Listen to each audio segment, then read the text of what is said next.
ReelBlenders, and welcome to episode number 340 of ReelBlend, a podcast that started as an awards podcast and is now ending as an awards podcast. Wow. My name is Sean O'Connell. I'm the managing editor at CinemaBlend for the time being, and a co-host of the ReelBlend podcast. And today is going to be... Who gets the last one?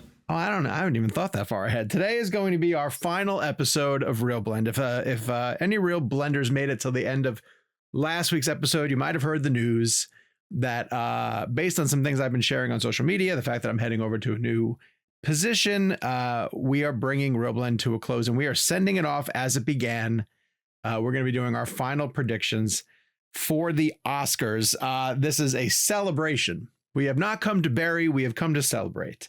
And to thank you guys for all the years that you've been listening to ReelBlend. And so let me begin by introducing Kevin McCarthy of Fox 5 in Washington, D.C., Jake Hamilton of Fox 32 in Chicago, and Gabe Kovac in the I didn't even get chair. to end. I didn't even get to end. Boys, it's bittersweet.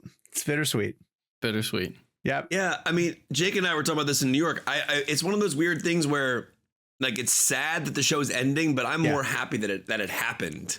Like, people don't realize, like, this show started like it was supposed to be like an 8-week experiment. I still have maybe at some point in this show I could read the email that Sean sent originally, which started the entire show. It was supposed to be just be like an awards thing. We were going to do 8 weeks. We were going to predict the Oscars, and then we started getting guests, and the show went from there. So, well, we enjoyed it too. Like, we really like getting together on a weekly basis, chatting about things that were happening in movies. We realized that people kind of liked the behind the scenes junket stories from things that we were able to tell. So, pulling back that curtain made us stand out and be unique. And then the show started taking on a life of its own. Bunch of inside jokes, a couple of if it happens things that we were reaching for. And then a number of things that we exceeded our grasp even. And we will try and reminisce on some of those in the back half of the show. But let's get right into the 2025 Oscar predictions. This has been a wild race. We want to go on record one last time as giving you guys our Oscar predictions. The best part is there will be no show for you guys to see who won or didn't win. I'm going to guess Jake. So put your money on Jake and his picks.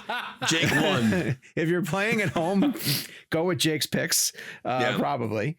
And then, like I said, then we're going to do a little bit of reminiscing afterwards, and get into the special moments from this show, which have again far exceeded any of our expectations heading into making ReelBlend and then turning it into the community that it is. Gabe, why don't you take over and run us through the Oscar predictions, and then and we'll see how we do. All right. Well, if you've been here for a long time, you know how this works, because I don't think we've changed this format in years. But what we're going to do here is we're going to go through most of the categories. There's a few, I think, like the shorts and stuff we don't typically guess on. And these boys are going to try to predict who they think or what they think is going to win each category at the Oscars this weekend after you're hearing this.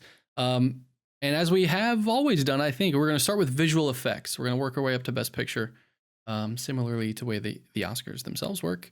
But visual effects nominated, we have Alien Romulus, Better Man, Dune Part 2, Kingdom of the Planet of the Apes, and Wicked. Jake, who do you think's taking it home? I wish I were saying this title more often today, but I love that I get to start out by saying I'm going to predict Dune Part 2 as the winner. Okay. Oh, yeah. Sean, I wanted to do Better Man because I do think that that's an impressive achievement. And I want to go against the grain and not do Dune Part 2, so I'm going to say Apes. I think Apes might take it. Yeah. But does it bother you that Apes has never won in any of the previous films? It never won effects? But I didn't know that. Which is crazy. I did not know that. So I feel less good about that. Yeah, but have the apes ever had an entire kingdom? True. Of visual effects? Very true. Sure. They were waiting for this one. for the least popular movie. This is their Return to the Kingdom of the Planet of the Apes. It's a good pick. Should have researched this. I'm sticking with it. Apes. That's like in fantasy football when your buddy drafts a guy and you're like, dude, you know he got hurt last season, right? Yeah. Like when you took Christian McCaffrey and were your number one pick. Hey. And I warned you. I said he's an injury machine. You know what? He got me a total of like 8 points all season. So I know. More like Christian McCaff injury. Am I right? Just end the show. It's not going to get better than that. Wow. That's it. I don't even know if he's ever heard his calf, but we that saved sounds the right. we saved the A material for this one, guys. Kev Dog. So I think one of the biggest misconceptions of visual effects is people think it's just CG, and visual effects are practical effects as well. And I think one of the things that Denny did with the Dune films is like, I think even Christopher Nolan even pointed this out. I think it was either for the first Dune or second Dune. Correct me if I'm wrong. But about that like seamless blend of the CG and the practical. And I feel like at the end of the day, if you can't tell what's what, then that's the job. And I think that is why Dune has to win this award. I don't even know if it's the front runner, but I'm assuming it is. But I do think that particular blend is what's important here. Here's since we're bringing the show to a close and we will have a complete body of work, the task I'm giving to the ultimate blender is to listen to the entire series and count how many times Kevin referenced Nolan. Yeah. That's pretty good. How many times shots every time it happens? That's a No, do not do that. Over under 500,000. Probably. Solid. I mean, how many Nolan films did this show go through? Dunkirk, Tenet, and Oppenheimer. Yeah, that's a lot. Those are the three. We might actually be over 500,000. Was Dunkirk the first year we did the show? I think so. Yeah, which is why you ended the show. Yeah, because Dunkirk the whole Dunkirk ending was an anticipation of Dunkirk. Yeah. I was watching I don't know if people are interested in this. If you are, I highly recommend it. The Masterclass series that they have out. There's a great James Cameron one that he's talking about building tension over multiple timelines, and he talks about Dunkirk. And it was just crazy to see kind of him, a master filmmaker like that, referring to not a new filmmaker, but a newer filmmaker. Right. Anyways, so. Well, next we theater was I. Yeah. Did it really? No. All right. Next we have costume design. Our nominees are A Complete Unknown, Conclave, Gladiator 2, Nosferatu, not the sequel, and Wicked. Where are we starting, Gabe? You got to pick one of us. Oh, let's just go with Jake. We'll just keep going around. We'll keep going around, Jake. Yeah. I don't know if there's a more iconic collection of costumes than Wicked. I feel like this is probably going to be a pretty easy win for them. That being said, if there were a backup win, I think some of the red striking imagery of Conclave is really impressive. That's why. You're taking Wicked. I'm going to go Wicked. I'm taking Conclave. I do think Conclave. It's not a bad pick. Costume design is phenomenal. Yeah. Might stand out. Yeah, and I think, Sean, didn't we, when we had, was it Edward Berger? Is that the director's name? The gentleman's name who we had on for the film. I think we talked about the red. We did. Being like a big part about it. It's interesting. I was thinking Conclave as well, but I feel like Wicked has this because it is such a, I don't know, the amount of costumes. And then I guess the difference with Conclave is a lot of the costumes are very similar. So I don't know if that factors into. And also the significance of like the hat is literally such a, and there's so much weight put on a piece of the costume. Like it is an actual part of the story. And I feel like that sort of is going to give it a little bit of an edge over Conclave. If there were a moment where they put on the Pope hat, dun, dun, dun, as the music rose at the end, then I think it'd be a little bit more even. All right. Yeah, I thought that deserved a bigger laugh, but screw you guys. That was good. Okay, well, fuck me, right? That was cool. That was good. That was good. We're ending how we started, which is denying all your jokes. No one responding to me at all. All right, the group of Ridley Scotts.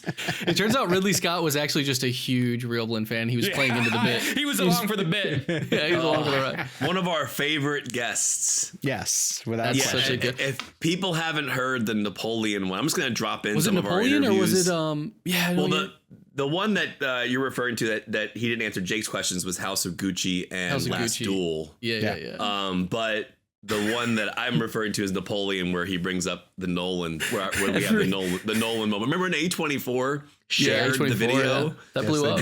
People were so viral. confused why there were 3 people interviewing one person. It was such a good, even cutting it was such a good punchline of just cutting to A24 with just 3 people in the junket seat. Someone's comment was like, Ridley's such a god. It takes 3 people to interview him.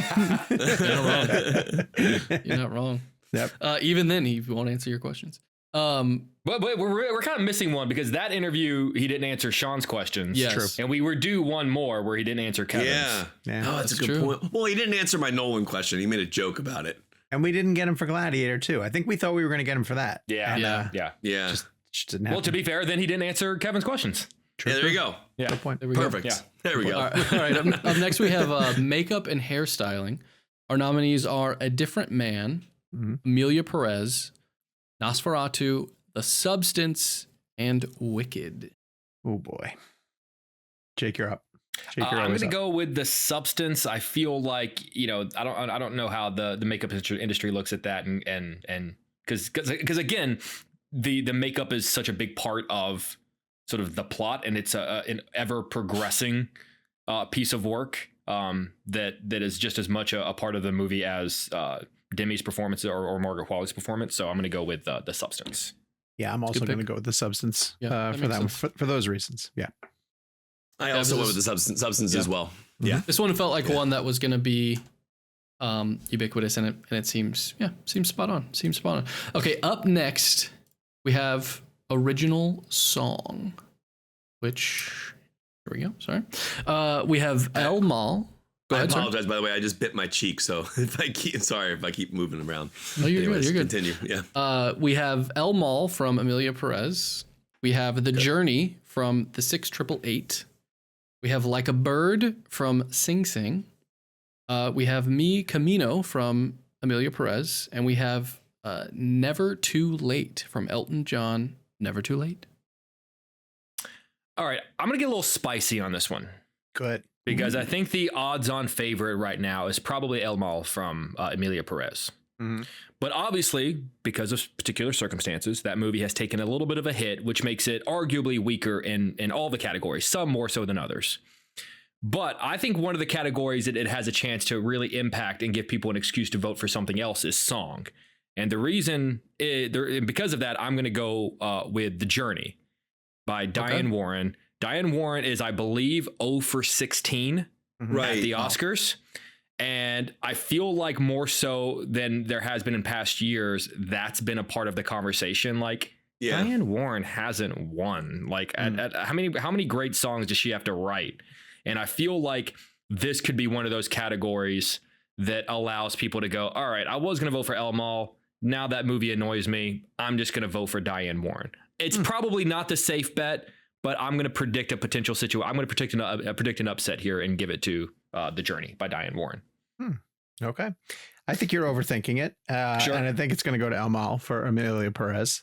A musical with bad songs, but that's a legit good song. I like that song a lot. Yeah. I only do wish that the actresses from that film were going to perform, because I would like to see it. I guess it's tough, that it puts a lot of pressure on them on an evening, where Zoe's nominated and, to get up and perform. But like, those are standout moments. Yeah, those are standout moments when I think someone from the cast, whether it's, Bradley Cooper and Lady Gaga, which was I don't think that song moment. plays as well live because so much of that song is about her being in that room with those people and like what is she gonna walk through the audience at the Oscars and call out all the corrupt people and point to different I don't think it plays as well.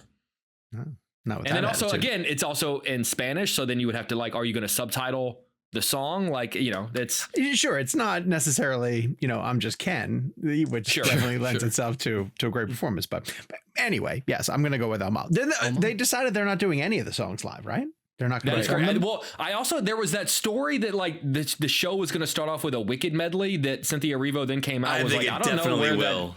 But so you think she was just? I mean, I'm not arguing with you, but do you think that like went on the red carpet because like the story came out on the day of CCA Awards, and someone asked her about it on the red carpet, and she was like, "Yeah, this is the first time hearing of it. I don't know where that story came from. Like I've never, she could be BSing, but it would be a great way to start it like with those two on stage together. Yeah, that'd be great. Kev, what you got? I'm gonna go Mi Camino for Amelia Perez. Ooh, why that one? All right. Because isn't that I don't know. I'm just looking at the list and I just felt like going Mi Camino. Yeah, going with the gut. There's really honestly no reason why I'm choosing that other than I just wanted to choose something different that you guys hadn't chosen. I like it. I like whenever there are categories that like could be the category that determines who wins and who loses. Yeah. One. Yeah. All right. Next, we have music original score. Our nominees are The Brutalist, Daniel Blumberg, Conclave, Volker Bertelmann, Amelia Perez with Clement Ducal and Camille. Apologies if I mispronounced any of that. Wicked from John Powell and Stephen Schwartz, and The Wild Robot from Chris Bowers. Anybody feel strongly, Jake? I'm gonna go The Brutalist. I just feel like that score. I mean, from that opening shot of that, I remember thinking like, God, what a score! Just from the opening seconds, you're swept away by that score, and I think it very much is. It would be a very deserving winner. There are two nominees from those five where at different points throughout the movie, I thought like, oh, this score is really special. One is Wild Robot. I thought Chris Bowers' score was really terrific, and I was leaning in that direction. But the other one is The Brutalist, and I do think Brutalist has a score that sticks with you long after you've seen the movie. So, I'm going with Brutalist. Yeah, I agree because that main sweeping theme and the way Brady Corbet uses it, like very he picks and chooses the right moments to put that piece in, and it's when it hits. It really does. Like in the beginning when Adrian Brody's character is coming out from the bottom of the boat, and you have the Statue of Liberty and it's upside down, and that score. So good. It is, and then the way he uses it during like the driving shots, like it's that piece of music is such a forward momentum to it. It feels like, I don't know, it's just an iconic score, I think. But I will say, let's not count out. You bring up Chris Bowers. I feel like I've heard that score and that name mentioned a lot this award season. He's won a number of awards. And didn't he win? What has he won so far? Did he win CCA or did that go to? I think he won CCA. Yeah, I'm pretty sure. Can someone double check on that, because that's where I'm torn, just like you are. I think the score for The Brutalist is more memorable, and I think about it more often. But Wild Robot's score, I keep seeing Chris Bowers popping up everywhere I look. So I don't know what else he's won so far. But to be fair, The Brutalist has a track called, I believe it's Hand Job. Is it Hand Job? Yes, it does. It does. And then that gets the vote right there. And now if you look at all the track names for The Brutalist have very interesting names. Like some unusual ones. I'm pretty sure there's one called like Porn. I think there's a song called Porn. I'm pretty sure because and now for people who haven't seen The Brutalist, I mean, these are references to scenes in films. Like there's a scene where he watches a porno, and there's a scene which is what Sean's talking about. So yes. All right, that brings us to production design. Nominated, we have The Brutalist, Conclave, Dune Part 2, Nosferatu, and Wicked. These all feel like pretty heavy hitters in production design. This is a tough category. That's a tough category. Yeah. Like you wouldn't be like, there's no one you'd be upset about when you're like, I get it. Like that's. But here's it. Sometimes I feel like, we often refer to these categories as like best, but sometimes I feel like the people that vote, they vote for most. And sometimes, it's just what on camera, what had the most of that. Does that bring you to? So that brings me to Wicked. So I'm going Wicked. I feel like Wicked has to be the one for this, specifically for the library scene. And Nathan Crawley, who did the production design for this, is one of Nolan's older collaborators. I want to say Nathan did. He did. I'll look back on it now. I feel like but Nathan's 70 awesome. Gazillion tulips is their line in the sand. But the spinning library, which is kind of like a 2001 homage. Nathan he did The Prestige, Interstellar. Yeah, Interstellar. There Dunkirk. Well, I mean, just the Emerald City. I think the Emerald City is phenomenal with the detail in that. He is, and it's so funny because when I did press for Wicked, I kept bringing him up. He is a remarkable artist, and I'm telling you, go back, and I know you guys have seen it, but go back and watch the library sequence. The spinning sequence, that is some incredible production design, and very cool to see how they did it in camera. Everything on this list is great, but I can't. That is probably the best set piece I've seen all year. Was that library sequence? I'm picking Wicked as well too. Gabe. Wicked. Yeah. All right. Oh, sorry. That's all three of us. No, you're good. There's no. I mean, we're going in order, but jump in. We're not drafting things. All right. That brings us to sound, but I need you boys to hold on because we're gonna throw to an ad break. It's our last show, but it doesn't mean we're not going to monetize this baby. Stick around. We're going to pick up with sound and the rest of our categories after this quick break. All right, we're back, and we're picking back up with sound, best sound. Nominees, boys. We have A Complete Unknown, Dune Part 2, Emilia Perez, Wicked, and The Wild Robot. I'm starting to fear that Complete Unknown's going to go over. I mean, a lot of nominations, and I don't really see very many wins for it. Ask Scorsese what that's like. He's done that a few times. I know. It's going to remain unknown. Jake, what are you going with? I'm going with Dune. I'm going with Dune. Part 2. Yeah. All right. Couple of Dunes. I'm going to go with this for sound substance. Because, and I don't think it'll win, but out of every film, every film I saw this year, I feel like maybe I'm confused about how this works. No, but I think I'm putting this out into the universe. I know voting's done, but the sound and the substance is what makes the film outside of the performances. Sure. The performances are A-list, they're top tier, but the sound design is what makes the horror and makes the immersive quality. It adds, it's a character in itself. And the just the sound effects of the body opening, all the different things, the editing, has a very Requiem for a Dream style edit to it, where it's very quick paced, but the sound, I remember, I will say this, I don't think I've told this story, but I originally watched The Substance at home on a screener, and then I went to see it in a packed theater, in New York a couple weeks later.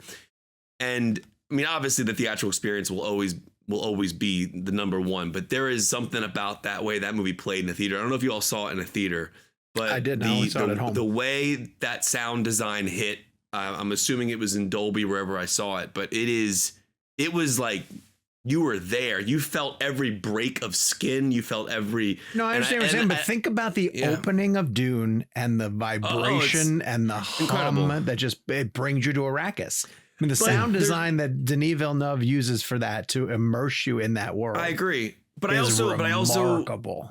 I agree, but also a lot of Dune's sound is also the atmosphere that Zimmer's score creates. Sure. And don't get me wrong, the sound design in Dune is ridiculous. But outside of the score, because remember, what's this first sound we hear at the beginning of Dune? We hear that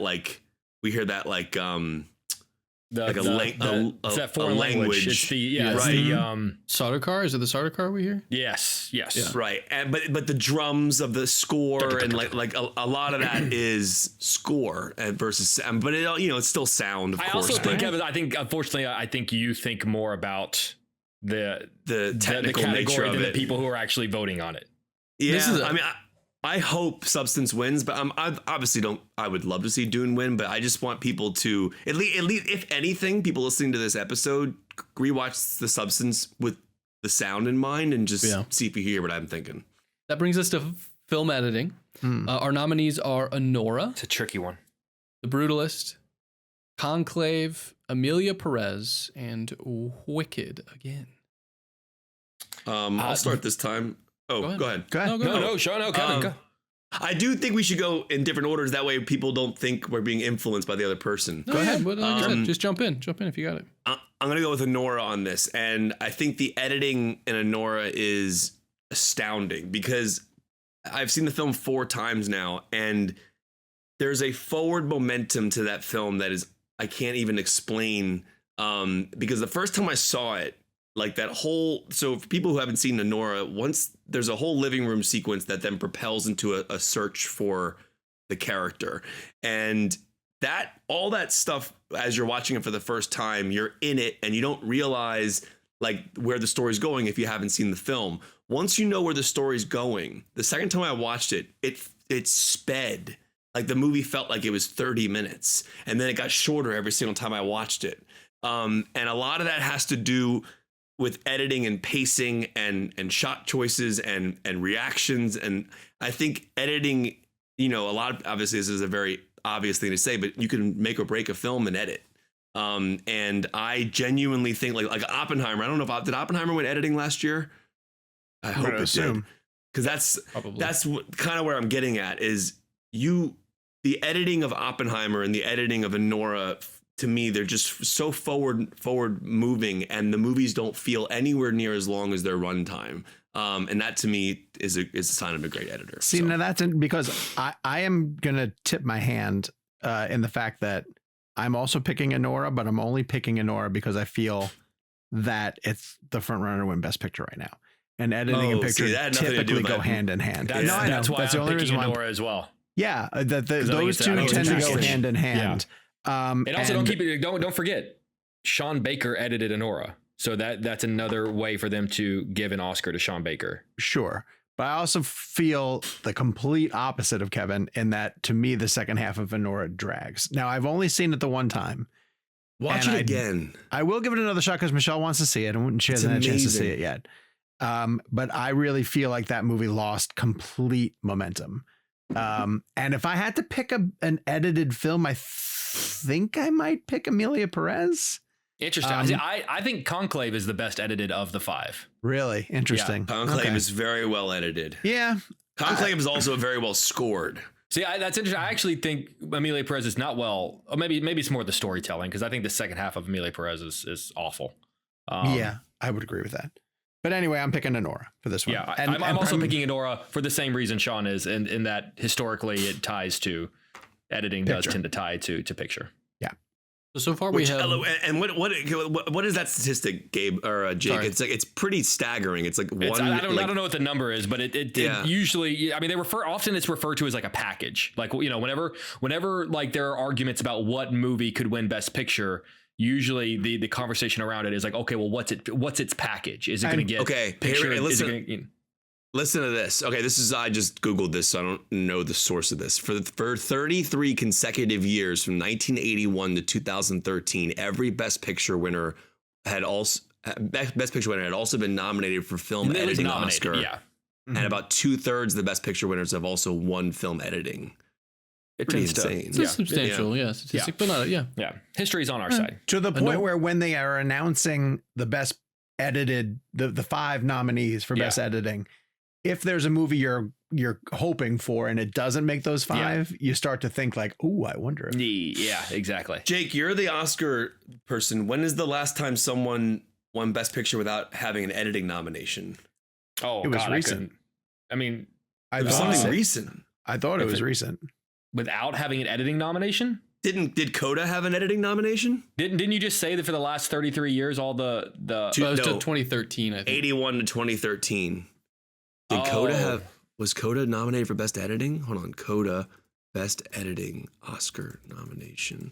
I think it did. No, it did receive a Best Editing nomination. Yeah. No, it did not. Coda did not receive a Best Editing nomination and won Best Picture. There you go. Okay. That's fascinating. Yeah. Okay. Well, that is not a category that's going to make any wild difference for the final results for us. All right. Well, that brings us to international feature film. Best international feature film. Our nominees are I'm Still Here from Brazil, The Girl with the Needle from Denmark, Emilia Perez from France, The Seed of the Sacred Fig from Germany, and Flow from Latvia. This is a category. How many of these have you guys seen? How many are you just following the flow on? It's more I'm following the conversation. I'm going to go with I'm Still Here. Because I feel like that is a category that is going to be greatly affected by the conversation surrounding Emilia Perez. Sure. I'm going to agree with that. Yeah. Okay. I'm going to take Emilia Perez just because I think that it's not a bad pick. It has a very real chance at winning. Yeah. And I also want to shout out, by the way, for people listening. Christopher Nolan. No, YouTube Alfonso Cuarón's Roma speech. Do you guys remember the speech? The foreign films? Yeah. And he basically says that, like, growing up, my international language films were like Jaws and E.T. And I just thought that was such a fascinating way to encompass this idea of the universal language of cinema. But we forget that our films are international language films for other countries sometimes. I think that's why they stopped calling them. They stopped calling the category foreign because they call foreign it language. Now it's just international feature. International feature which is just more an appropriate way to go about it. Yeah, makes sense. I agree. Yeah, and it's fun. It's almost like a for me every year it's like a fun little Olympics where they have like the countries listed that it's like kind of cool. All right, so we have I'm Still Here, and Emilia Perez. That could be Kevin's win. Could be the one. That next brings us to documentary feature film. I'm going to be completely honest with you. I looked up to see what the conversation was. Like I don't know enough about the category. And it seems like No Other Land is well, let me get the nominees. The nominees we have Black Box Diaries, No Other Land, Porcelain War, Soundtrack to a Coup d'etat, and Sugarcane. See, I'm going to go with Porcelain War, only because my friend Clayton Davis from Variety picked it. So the guy that said Complete Unknown's winning Best Picture. He didn't say that. Is he Variety? Picked Nora. Yeah, he picked Nora. Well, then he switched it. He might have switched it. They switch it. They switch it all the time. You said No Other Land, right? Yeah. Okay. Kev, what you got? What are you feeling? Again, I'm with Jake. I don't really know much about this category, unfortunately. So I'm going to go with No Other Land. Get spicy, Kevin. I'm actually just going to take Jake's pick on that one because I didn't really have one for that one. Yeah. I'm disappointed in myself in not seeing most of these docs. All right, boys. We're getting into the meaty categories. Here we go. Yet again, we're going to throw to a quick break. When we get back, we're picking up with cinematography. Yes. Cinematography on the other side of the Deacons. All right. We're back. And we're picking up with cinematography, boys. Cinematography. Let's go. Our nominees are Lol Crawley for The Brutalist, Greg Fraser, friend of the show, for Dune Part 2. Greg. Paul Gieholm for Emilia Perez, Ed Lockman for Maria, and Jarin Blaschke for Nosferatu. Anybody have a strong Brutalist? Okay. I'm doing Brutalist. Yeah. I'm also doing Brutalist. I'm going to go Brutalist as well. And I've been in such a geek out research phase about all the film, about the cinematography he used in that movie with the Vista Vision. It's incredible. Like, I can't even. What? I would love Greg Fraser to. I know he won for the first one, and I think that's what's going to keep him from winning the second time. But I don't know. I mean, Fraser, obviously the cinematography in Dune 2 is incredible. It's so. But I think that image of I think that Dune 2 has the thing, a couple of things going against it. One, it was released almost a year ago, and then also I think a lot of Dune won a lot of these categories for part one, and I think a lot of people are going to sort of say, well, we already gave it to it for, part one. I also don't know if the people voting liked part two as much as part one. It got better reviews. I think, Jake, where you were going just now is the image of Adrian Brody. I think for me, I think one of the most striking images of any movie this year is the upside down Statue of Liberty. But what about I think when he's at that shop with the flying sparks and he's smoking the cigarette? That's also full of wonderful shots. Yeah. And that was like I think your point, Kev, like the marketing. A lot of the marketing was that. Yeah. That shot. Sorry, I cut you off, Jake. Brutalist. No. Across the board. Brutalist across the board. That brings us to original screenplay. We have Sean Baker for Anora, Brady Corbet and Mona Fastwald for The Brutalist, Jesse Eisenberg for A Real Pain, Moritz Binder, Tim Fellbaum, and co-written by Alex David for September 5, and Coralie Farja for The Substance. Kev, where are you going? Anora. The Bake Off. Jakey? I am also going Anora, and in my picks, so often I feel like, the next day, obviously we all have to report on the Oscar, numbers. And I feel like there's not going to be I feel like it's going to be a fairly spread out. I don't feel like there's going to be one Oppenheimer won the night with 8 Academy Awards. I think what was it Amadeus won 10 Academy. I feel like it's going to be a fairly I feel like the top winner of the night is going to be 3 or 4. I don't think there's going to be one movie that really dominates the night. I'm also going to go on record as saying this is going to be the lowest rated Oscar ceremony. I agree with you, but of all time. I'm so excited for Conan.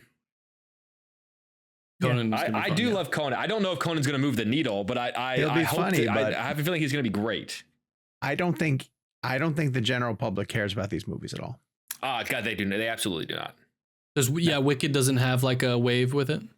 Well, I think if Wicked were an actual contender, I think if sure. But I think so far it hasn't really been. It's not like how Return of the King came into the award season, or how Titanic came into the Oscars. Where it had a very legitimate shot at sweeping the night. I think sure. I think on a good Wicked night it walks away with 3 or 4. What did last year's Oscars do? Because last year it was Oppenheimer and Barbie. Ticked up. Was it but again, Kimmel? it goes back to conversations we've had before. Who did it? I think Kimmel did host. It goes back to the conversation of they're trying so hard whenever they craft these shows to craft them for people who aren't watching, and they need to go back. They need to recognize that the days of 40-50 million people watching the Oscars are over. Oh yeah. So, no, it won't. Yeah. Rather than try to appease to 50 million people who aren't watching, they should try to appease to the 15 million people that are. Yeah. Which is why it's even more impressive that Kendrick Lamar brought in over 135 million people for his halftime show on broadcast. I mean, broadcast, whatever that encompasses in terms of streaming as well. But their audience is there. And it being free to stream also is a big on Tubi or whatever it was. Tubi. To answer, to finish that loop, last year I'm seeing 9.5 million Americans watched the Academy Awards ceremony. And it looks like 19.5. That's what did I say? You said 9. Sorry, 19.5. And I'm seeing 19.5. And I'm seeing the last time more than 40 million watched was 2014. So. Oh, yeah. Wow. Oof. That's more recent than I thought it would have been. 10 years. I'm going to get spicy for the original screenplay category, by the way. Sure. And I'm going with A Real Pain. I think a lot of people love that script.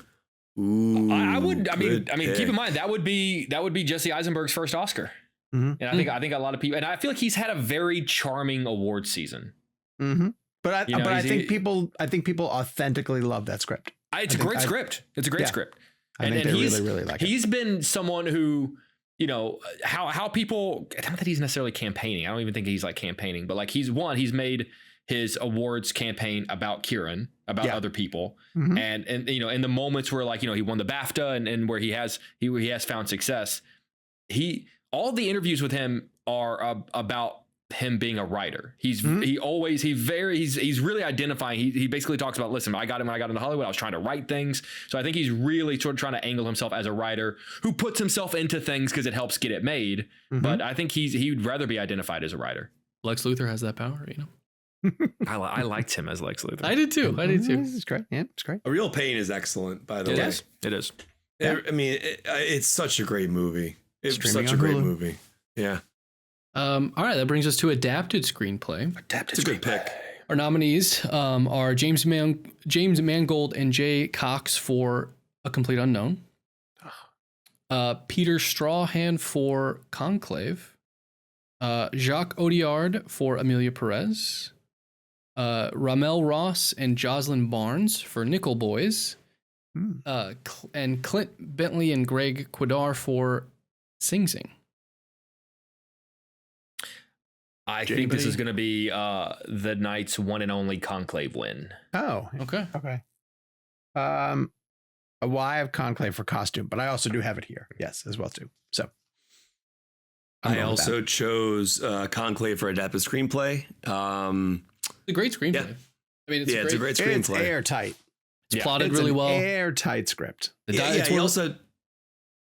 go ahead. I was gonna say, you also have to remember that they basically made a thriller out of this election process. Yeah. Yeah. I mean, and that also goes back to Sean. You chose editing for Conclave. I chose Anora just because I think it's going to be I think best picture. Conclave has a really solid shot at editing. Like that, that could be one that we all lose. And I think if Conclave wins anything else, it would be editing. But I think that people, I mean, like, to make a movie like that intense. Oh, it flew by. Yeah, it's insane. It really does. It flies by, and it's a story about electing a pope. It's a story about guys putting a sheet of paper in a bucket. And also, they have so many scenes where people are voting, and that's intense. Like it's so simple. Yeah, like it's so simple. Like in terms of like we're watching people write down names and vote, but they edit it and write it so well that it like. It's incredible to watch. Yeah. It's plotted really well for like the sort of central mystery and that thrilling aspect, but even the dialogue, like it's one of those movies that is so satisfying because the specific wording and the things that are said when they're said, how they're revealed, say so much. Sean, I think I remember you pointing out the one where the gentleman gets removed from the race, and Ray finds us having a conversation with him in his room. And he's like, "You're going to tell them not to vote for me?" And he's like, "I don't have to do that." Or whatever the line is that he said. It's one of those things where it's like he said so much with just the perfect wording that could have been a whole, that speech. movie would have won Best Picture in 1993. Yeah, that's like Conclave feels like such an early 90s Best Picture winner for sure. Did you guys see? I think it was Conclave made over $100 million.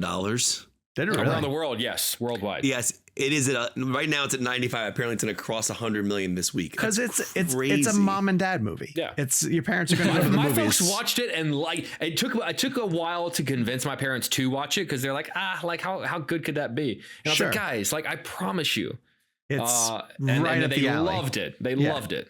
It's got a 90s cast too. If they made Conclave in the 90s, it would still have Ray Fiennes and Tucci and John Lithgow and Lithgow. Yeah, exactly. I'm seeing a $20 million budget. Yeah, is what I'm seeing reported. It's impressive. Yeah. Hey, well done. All right, these next ones should be pretty easy. Okay, we have next we have animated feature film. We have never nominated. I forgot that one. I thought we were going to supporting actor. Nominated, we have Flow, Inside Out 2, Memoir of a Snail, Wallace and Gromit, Vengeance Most Foul, spelled with a W, and The Wild Robot. I'm going Flow because I feel like there's a lot of momentum behind that film right now. I'm seeing it pop up a lot of different places. I don't think it's going to take international feature because I think that the voters that like it are going to reward it in animated. So give me Flow. Spicy, maybe? Sean's going with the Flow.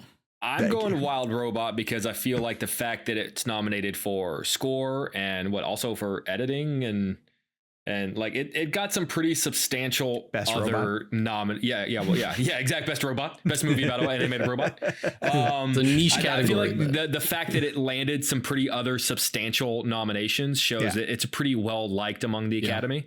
So that's why I think Wild Robot has the best shot. Kevin, Wild Robot. Kevin. Huh? Oh yeah. Wow. It's gonna win. People love that movie. Didn't it win the Critics' Choice too? Mm-hmm. It's getting a sequel too. Jake and Kevin on the Wild Robot. I can't wait for Flo to win. It'll happen right after your Ape special effects one. Who's that director? Chris Sanders? Is that his name? Chris Sanders for Wild Robot? He did How to Train Your Dragon too. See. I think that's right. Chris Sanders. Yeah. Chris Sanders. I hosted a Q&A with him at the Savannah Film Festival. Did you know his name then? I did. Welcome to the stage. I had it written down. That dude was a rock star with the students because they grew up on his DreamWorks films. Oh yeah. And they just were like more so than I saw, at most other people who were being recognized there. He was like a god. Because they were all art students, and he worked on Lilo and Stitch and Croods and How to Train Your Dragon. We forget that there's a whole group of, like, for lack of a better word, adults that have grown up on things that we didn't grow up. Like, there's a whole generation of adults whose, like, movies growing up were Marvel movies as kids. Sure. Like there's a whole, I'm 37. Sean's 84. I have two of them in my home. Yeah, that's true. Fair enough.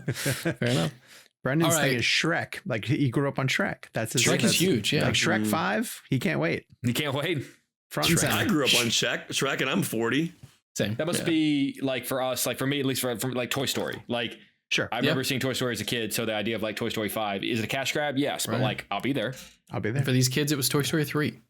Yeah. It was still around.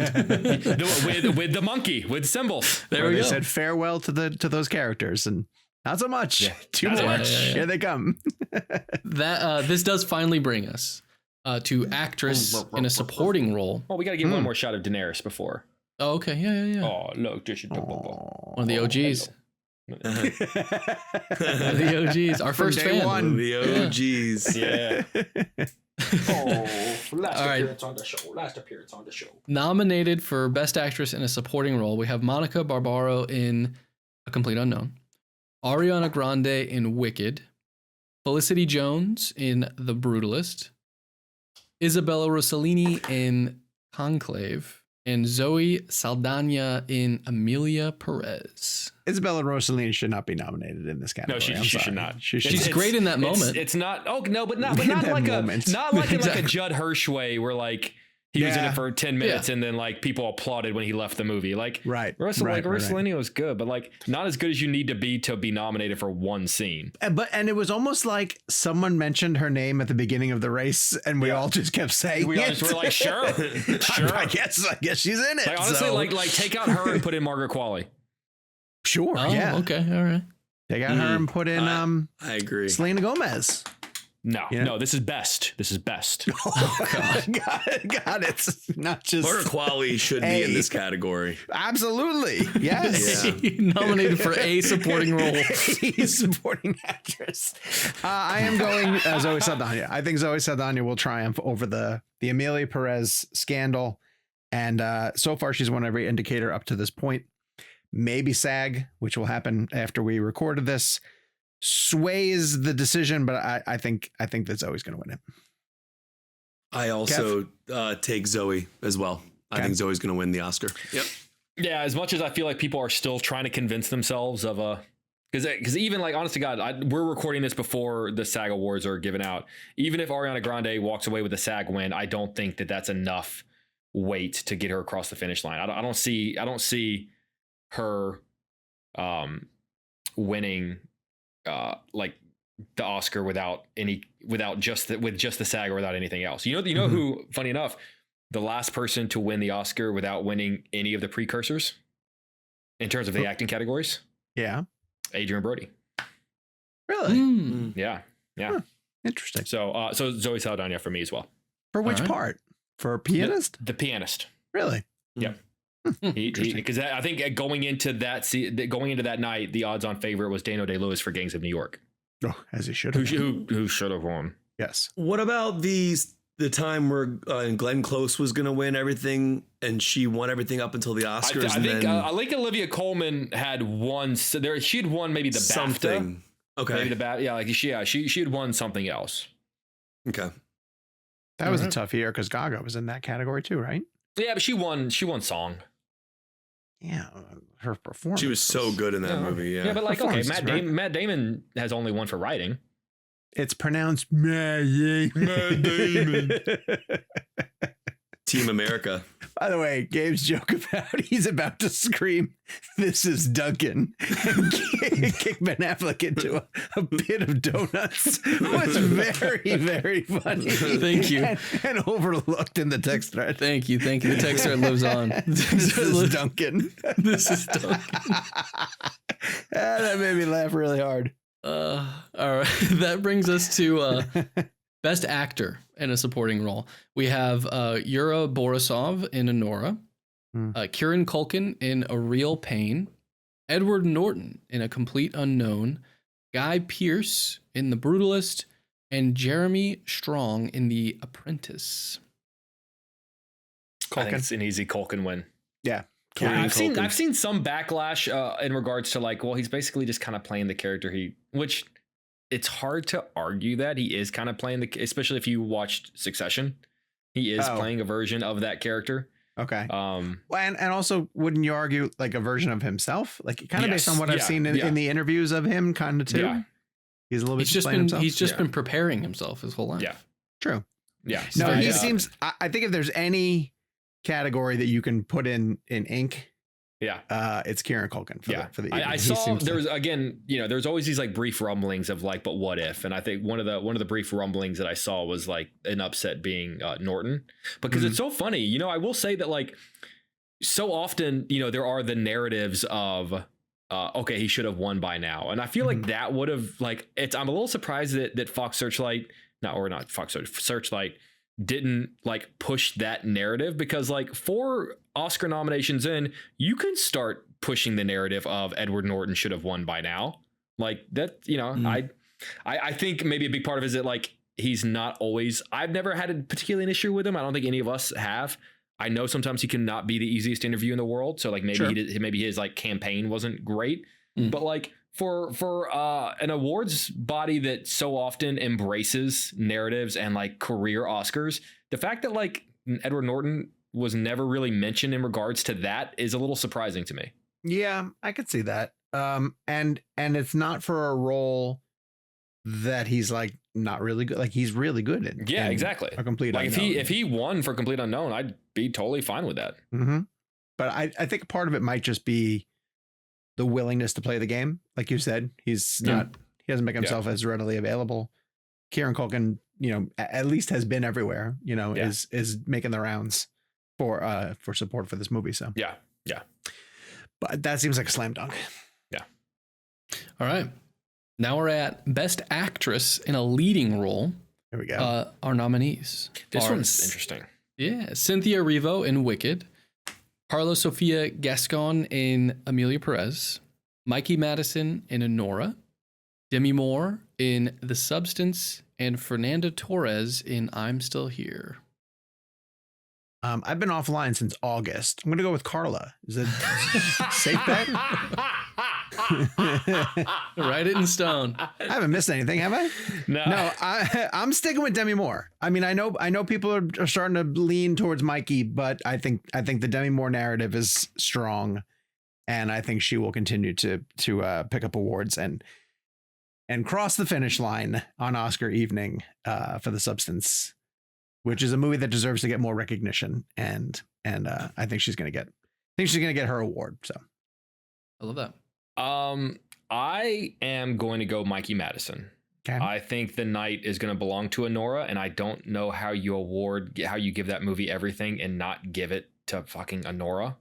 I know that there is the conversation of like the narrative surrounding Demi Moore, but like for every case of, well, it's a career Oscar in the narrative, there are lots of instances where like Eddie Redmayne won over Michael Keaton. Where, you know, the narrative surrounding, and I hate to use the word narrative in this circumstance, but you know what I mean, in regards to Chadwick Boseman, it was so set up for him to win. Literally, they pushed Best Actor to the last award of the night, and they gave it to Anthony Hopkins. Like, I get, who wasn't even there. Yeah, I get that the Academy loves a good narrative, but they don't always go for it. And I feel like I think that there's, particularly because of just how gory and messed up the substance is, I think there's probably a large portion of the particularly older Academy members that just do not like that, who might be more of a silent majority than we realize, that might not like that movie. But they went with Anora. They're a conclave bunch or something like that. You know, they're not going Anora, that group. Well, then Fernando Torres, I think, could be the silent assassin. Could be. Yeah, could be, with a large international body. Yeah, in the voting groups. But I'm going to go with Mikey Madison. Kev's totally going with Mikey Madison. Yeah. 100%. Well, it's the best performance of the year by far. I mean, it is a remarkable achievement emotionally, physically. I mean, everything she had to learn, the physical aspect of the character, the dancing, but also just the way she carries herself. And then the every single part of that performance, the transition from Annie to Anora, and, you know, the idea of like going back and forth between like who she really is. And I think the whole arc of that character and that performance is brilliant. I think she is remarkable, and I think she deserves the Oscar. And I think Demi Moore, obviously, you know, you're talking about, you know, she had an amazing speech at the Golden Globes. But I think the substance is fantastic, and I think she's great in it. But I think Mikey's performance is harder. I think from an actual performance perspective, I think what Mikey does, and Demi Moore, her performance in The Substance is remarkable. She's incredible in that film. But I think that Mikey's performance is better, personally. And I think that she deserves it. I want to pause for a second here and talk about a movie that never got in the conversation is Civil War. Alex Garland's Civil War. Where was Kirsten when Dunst? That movie came out, people were like, Kirsten Dunst, get ready for your Oscar. Who said that? I'm telling you, you can go back and read a bunch of columns when that movie came out. He's not where wrong. They were like, this is the year of Kirsten Dunst. She's amazing in that movie. Those columns written by Sean O'Connell. They might have been. She's great, though. She's amazing in that film. She's fantastic in that movie. Going back to the Isabella Rossellini conversation, if anyone deserves the Oscar nomination for like the one moment in their film, it's Jesse Plemons for Civil War. Sure. Sure. Yeah. But isn't it funny how these movies I don't think Civil War was ever a part of the Oscar even when it came out. Yes, it was. I don't think so. Not seriously.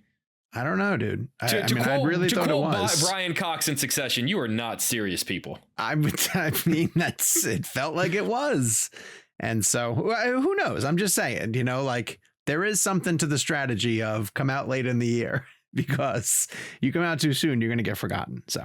Anyway. Yeah, there's a whole article in IndieWire in April. Does Alex Garland's Civil War have Oscar chances? And then there's a whole thing in Yahoo. It just says no.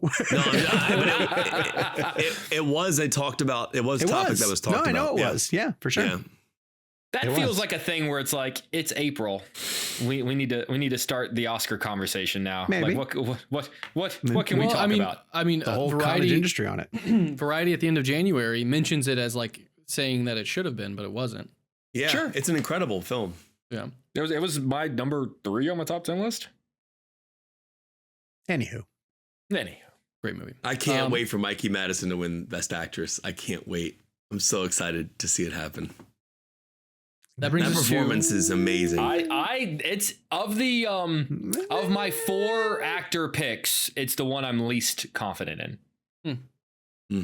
Yeah, you guys are. This is a good case of what am I trying to say? Recency bias? Yes, thank you. That's the word I was thinking of. So all of a sudden, Anora wins. You know, had a big weekend.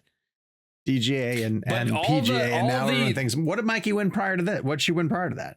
She didn't win. She won the BAFTA. Yeah, just like Demi, she didn't win any awards where the voting body crosses over. True, good point. Yes, right, because the Golden Globes don't cross, CCA don't cross, Hollywood Foreign Press doesn't. A little bit. SAG is going to tell us a lot. SAG said, well, says if you will you start getting nervous if Mikey wins a SAG? Oh, Jake, I will forget these picks the minute the show is over. I'm nervous. Sir, I could care less. sir.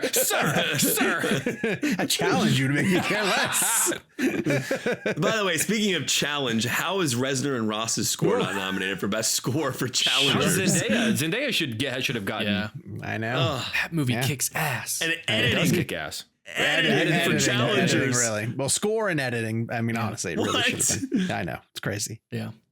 Well, we can wrap up the acting categories with Best Actor in a Leading Role. Our nominees are Adrian Brody in The Brutalist, Timothée Chalamet in A Complete Unknown, Coleman Domingo in Sing Sing, Ralph Fiennes in Conclave, and Sebastian Stan in The Apprentice. All right, I'm going to get spicy here. Here we go. Ooh. Brody is clearly the front runner. Okay. I think Chalamet is going to win it. Ooh. Interesting. That is spicy. I'm picking Chalamet. I understand it's not a good pick because Brody has the momentum, but similar to what you were just saying about voters not crossing over into the Oscars. I think Chalamet's performance, I mean, on a personal level, is one of the best performances I've ever seen. It's remarkable. So is Adrian Brody. He's great in the film. I know this is not a smart pick on my part, but I'm going with your heart. I'm putting Chalamet out into the universe for this one. Even though I have Brody written down, but I'm crossing it off. The only reason I don't think it's going to be Chalamet is I feel like there is a vibe surrounding him that very, very DiCaprio-like of like, he'll get his eventually. And again, that's so not fair. It's not fair, particularly because Brody already has one. But you could argue that for Marky Madison. Sure, but I think the issue, the difference is that Anora is a more liked film by the Academy. I think Anora, we're talking about a serious Best Picture contender. A Complete Unknown, we're talking about a movie that literally could win 0 Academy Awards. I think that makes a difference. I think Chalamet's going to get it from Marty Supreme, baby. They're just waiting. His best mustache. I think Chalamet is going to win this, and I really do because, first of all, Dylan plays to the older crowd. Right. So, it is an interesting, it is an interesting perspective for the older voters. And it is a remarkable performance. I mean, as you think about what he had to do and the time he had to prepare and what he had to physically do and the playing live and singing, I think he's going to win it. Jakey, how you feeling? I'm going Adrian Brody. I feel like I have waited all season long to see some kind of indicator that Chalamet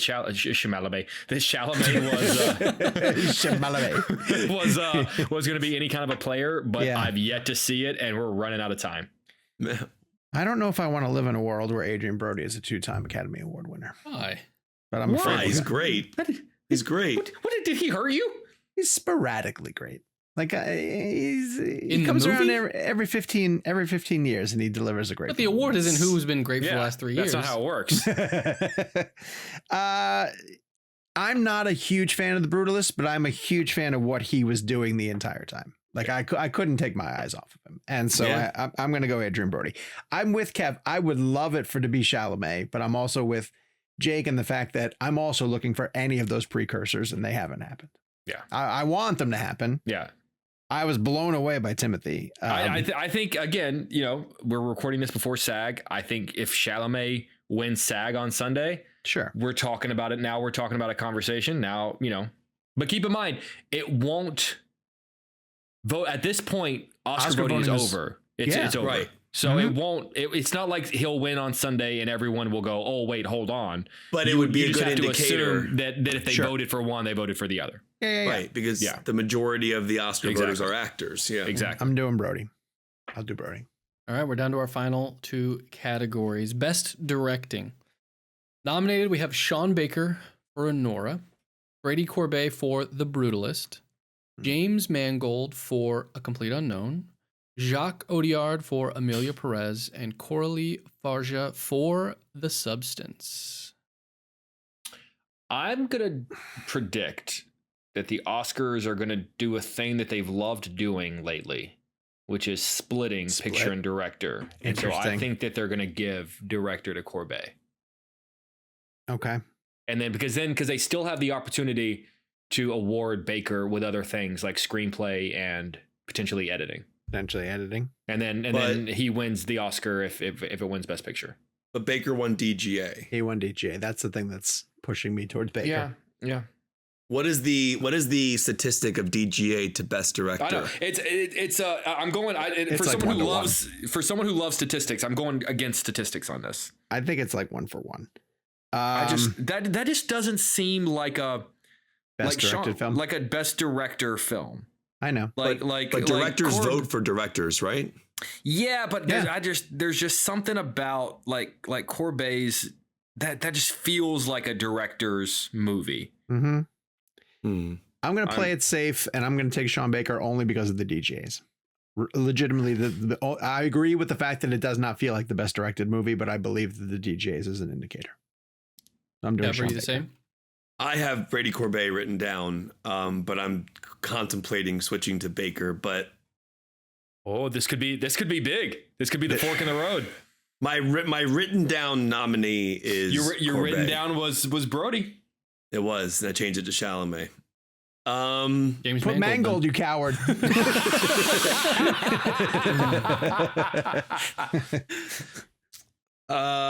Corbet. Okay. All right. Woo! Yeah. And what I'm seeing, by the way, is that in the past 76 years, actually, okay, you could change it. You could change it. Give me Baker. Okay. Baker. My God, it's just like Conclave. Give me Baker. Give me Baker. We should have done that. We should have put all of our give me Baker. Paper in. The statistic I'm seeing from Forbes is that in the past 76 years, all but 8 DGA winners have also won the Academy Award. Wow. All but 8. It's about to be 9. So we're nearing it's like a 10, like less than, is that a 10% chance? Or close to 10% chance. All right, boys. Picture. Best Picture. We have nominated Anora. Stop me if you've heard this one. Anora. The Brutalist. A Complete Unknown. Conclave. Dune Part 2. Amelia Perez. I'm Still Here. Nickel Boys. The Substance. And Wicked. What a weak Best Picture lineup. Yeah, that has got to be one of the more lamest Best Picture lineups in years. It's not the best. There's some really good movies in there. I think that is a crap lineup. Anora is one of my favorite films I've seen in years. I love Anora. I mean, Dune was my number one. You know, it's not to say, but I mean, as a collective body of movies, not to say that movie's not great or that movie's. I think as a collective body of movies, that is a crap Best Picture. How many of them are we going to be talking about in 5 years, kind of thing? I don't want to talk about them now. All right. Well, Jake, I need you to talk about them a little bit. What's your? I think in what could be a potentially underwhelming and forgettable Best Picture win, I'm going to give it to Anora. It's kind of insane. Being said, like Anora was. I love Anora. Anora was my number 4 on my top 10 list. I love Anora. That is not a Best Picture movie. That is not a Best Picture movie that we're going to be talking about in 20 years. It is in a sense that a movie like Green Book could win Best Picture, right? Like a movie just gets popular at the right time, or it gets enough support at the right time. Because I mean, prior to the weekend of the PGA and the DGA, I don't think anyone was backing Anora to win picture. Yeah. I think it was a Brutalist with a maybe Conclave, sneaking in. Yeah. And now all of a sudden everyone's like, well, it's going to be Anora. And so the tea leaves have been very tough to read this year. How can you read the tea leaves on DGA, but not the tea leaves on PGA? I'm also going Anora, but just for that reason. I'm also going Anora, but it's bizarre to me that we were collectively heading in down one road, and then one thing or two things happen in one weekend, and then everyone just hard right back to Anora Road, and we're riding it in that direction. So to quote, there was Tom a comment afterwards. What? I was gonna say, yesterday my life was going in one direction. Today it's going in another. There you go. That's a quote. Someone said that's a quote. Someone said following the Anora win at PJ and DJ, they were like, maybe this was the front runner the entire time, and we were just like overlooking it. Anora was the friends we made along the way. Maybe, yeah, exactly. It is the best movie of the year. I mean, so give me Anora. But Kevin's taking Dune Part 2. Yeah. No. I'm going Anora, but I do want to put a little asterisk. I think Conclave could possibly sneak in there. Wow. People love that movie. It's a great movie. But for some reason, I just see a newspaper saying Conclave wins Best Picture in my head. But Anora for sure. Of that group, to me, it deserves it. Wicked seems like 10 years ago would have been the safest Best Picture bet. You know, like that would have seemed to just be an Academy movie. Yeah, yeah. But it's been since the 1930s that a movie won Best Picture without being nominated for screenplay and director. Oh, that's such a weird stat. Is that really true? I mean, yeah. You know how you can tell? Because I fucking said it. Who cares though? Honestly, like, is that a real stat? Come on. You were just quoting, dude. You love stats. But I guess what I'm saying ultimately is I still don't see how Wicked didn't figure out a way to prevail in this season. In this weak crop of films, Universal couldn't push Wicked through. For God's sakes, it's a beloved movie. But it's getting a sequel this year. Like I don't know. I guess I keep coming back to that. It just feels like. Yeah, look at Lord of the Rings. They didn't win until Return of the King. The thing, but like that shouldn't be the thing. Yeah. what if Wicked Part 2's things? What if Wicked Part 2's terrible? Logic and reason are so far down on the list of how people choose Oscar winners. What if Part 2 is bad? I'm not saying it's gonna be, but what if it's bad? I having seen the musical on stage many times, I stand by the second half is not as good as the first half. What if it's Kill Bill Volume 2? Yeah, we definitely need to wrap the show That's up. one movie. Yeah. That's what I mean. This show needs to end. Yeah, that's how we're gonna go out fighting that fight again. Those are our predictions for the 2025 Oscar ceremony. And with that, I'm gonna throw it to the final ad break ever. You gotta put it that way. It's like this is the sweet and the bittersweet. You don't have to listen to any more ads after this. True. But on the other side, yeah, we're gonna start reminiscing on the past several years of our lives that has been this show. So join us on the other side of this break. And we are back for the final time. So we want to play a little bit of a fun game. And I'll set it up this way. We talk about this show a lot as being something that truly changed all four of our lives. And I want to start. I'll start by just thanking the three of you guys for saying yes, initially to this experiment, and for the sheer amount of time that you guys gave to this podcast. Gabe, doing yeoman's work behind the scenes. I don't think anyone listening to this will ever fully appreciate the amount of work that Gabe did to keep this show on track, with our schedules being what they are. And truly, when the microphones go off, the three of us divas just disappear, and miraculously the show arrives on a Friday morning, and all of that is literally to Gabe. We do nothing to that, and so kudos to you, good sir. If anything, sometimes we make it more difficult by not uploading our footage, or sometimes the mics were never something. The mics were never on. But really, we halfway through this run, we all started joking that if this thing ended, tomorrow, we've already had more experiences and memories than anticipated, and more stories to tell than a lifetime.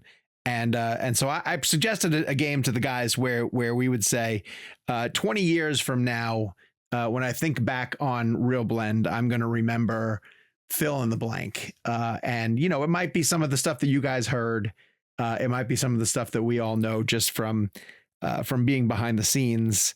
And so I thought we'd go around the horn and say a few of those and reminisce about some of the cool things that we got to do. I want to start, and I'm going to say 20 years from now, when I think back on ReelBlend, one of the first things that I'm going to remember is Jake making Tom Hanks laugh with his "Were there any pranks on set?" which was, to me, one of the fastest and sharpest and like in the moment one-liners that you could have fired back that I heard on this entire show. And the way that it got Tom Hanks, gutted him. That line right there told him everything he needed to know about this show, which was we are a group of smartasses who are smart enough to know the industry. We're not like, there's a great Bernie Mac skit where he just keeps saying to the audience, "I'm not scared of you," you know. Well, we weren't scared of Tom Hanks, you know. We were willing to go toe to toe with him, and you shooting back, "Were there any pranks on set?" Was, to me, just chef's. I go back and rewatch that moment over and over again, and it still makes me laugh till I cry. So it just the fact that it was him, you know, and again, that's the sort of joke that any of us, I think, would be willing to make or have the ability to make.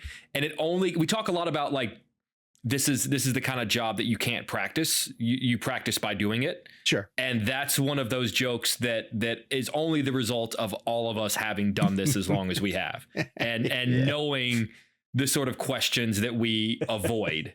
And it's such an inside joke. It is such an inside baseball so inside, thing. That, you know, because there are a lot of people who would probably say, "What? That's a great question. What are you guys laughing at?" You know, so I appreciate that. He doubled over when he heard that. Like, you hit him, right in the stomach. So I'd like to go next. Go ahead. You guys don't mind. Hit us. We often talk about when the three of us would do interviews together. If we were lucky enough to get a long period of time with someone, that sometimes it would take like 10 to 15 minutes for it to like click, which is why we always loved those 30 or 40-minute interviews, because sometimes you have to take 10 or 15 minutes to hit what we say, like that rhythm. And there's so many great interview moments where I look back and I'm like, God, we had this unspoken tether between us where we were just all on the same level. We were all speaking to each other without speaking to each other. And I think the most impressive example of that, of the three of us hitting that same rhythm at the time where we needed to hit it, was when we ran out of questions on stage with Quentin Tarantino. Halfway through a live interview in front of a live audience, like on stage at the New Beverly. First thing I wrote. Beverly. You know, it was just that night alone. Yeah, I think you could just use that as I'll never forget that 20 years from now. But there are so many little details. All these little stories that we have sort of like sub-level details about it, you know. And that is the version of that story I would tell, which is that, you know, we all predicted that he was going to just wax poetically in response to all of our questions. We had roughly 25 questions, right? Yeah. 25, 26 questions. Just blew through them so quickly.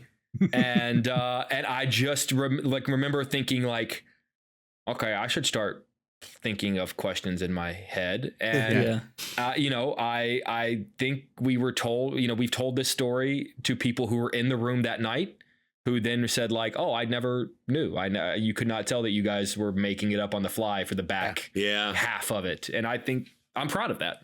I want to jump in right there, because that is not only do I remember that whole night and that moment, but I remember what I was thinking, because the only other person in that room that knew you were out of questions was me. Was you. And I had the best seat in the house. I was sitting next to the stage and I was mixing the sound for the event. And I remember question, looking at my watch. And I don't remember what the last question was, but I remember that going. And I want to use this to say that just how impossible this show is, because the three of you at that point, not just in your own careers, but we had enough experience together, and the three of you working together, that I wasn't freaked out. The thought in my mind wasn't fuck. The thought in my mind happened, and I had a smirk on my face, and I went, well, here we go. Like I just in my head, I just to myself went, here we go.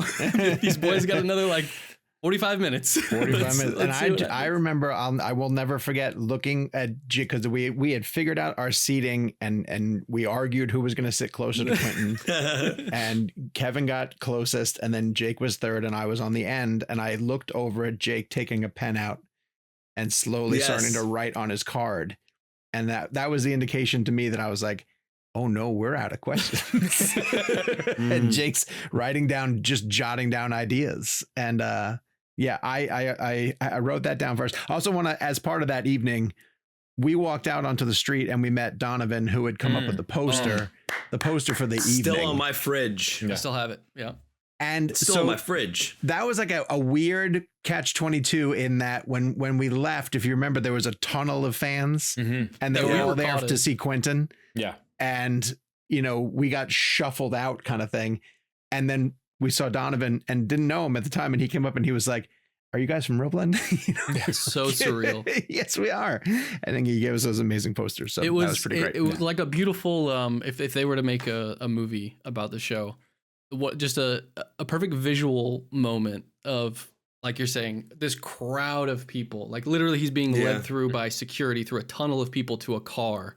And we're like just popping out and we're just, glowing. One of the most amazing nights of our life just happened.